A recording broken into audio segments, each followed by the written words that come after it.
an instructional video on how to assemble and safely use the wind tunnel.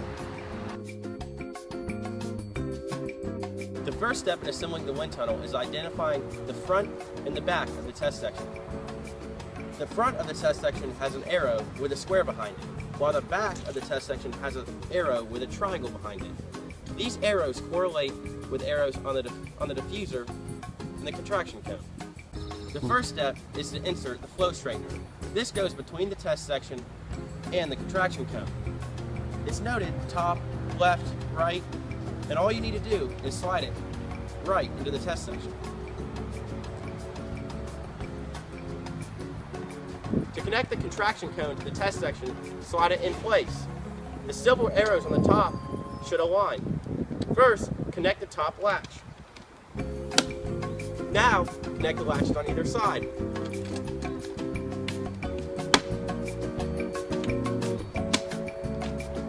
It is now ready to use. Now, connect the diffuser to the test section. Please note the diffuser is kind of heavy, so it may take two of you to move it. Next, slide it in place. The arrows on the top should still align. First, connect the top latch. Now, you can connect the latches on either side.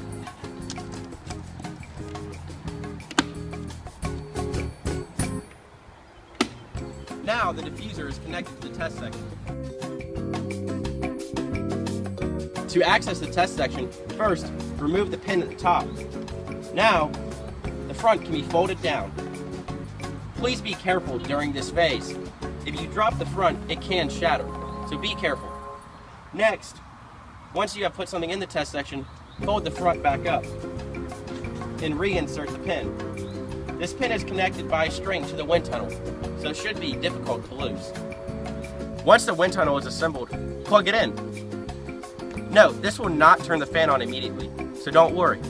The fan is controlled by this knob. You'll feel a click when it turns on, but note, it immediately goes to the high setting, so you may want to turn it clockwise all the way till it stops. It's now on its lowest speed. You can then adjust it by rotating it counterclockwise to higher speeds, all the way to its highest setting. To turn it off, just turn it counterclockwise, all the way till the click. When running the wind tunnel, try not to stand in front or place objects in front of the contraction cone. This will reduce wind speed. Also, with the diffuser, do not stand behind it. This will also reduce performance of the wind tunnel. When running an experiment, such as the race car demonstration, please note there's usually Velcro on the bottom to attach the track or other device to the bottom. You can place the track in first. Note, the stopper goes at the end of the wind tunnel.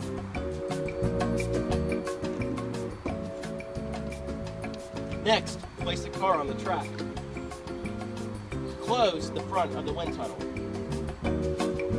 Now that the front is closed, the fan can be turned on and the test can be performed. Before running the next test, please turn the fan off before you open the front. Once the fan is stopped, you can remove the pin and open the front and move the car or remove the track. When you're ready to use the flow visualization tool, find the warmest tap water you can and fill it up to the yellow line. It doesn't have to be perfect, but don't fill it up too far, or when you put the dry ice in, it will blow the cap off and water will go everywhere. Once the tub is filled with water, make sure you have the top and the tube. Also, put a glove on. Now, you can reach in for the ice. If it's not in small pieces, break it up beforehand. Now, take a few small pieces and put it in the water. Now, put the top on. Now you can take the tube and push it in. Push it in just an inch or so, or else water will come out of the tube. Now, you have your flow visualization tool, which should be put into the wind tunnel. When the test section is in use or in storage, please be careful with the acrylic.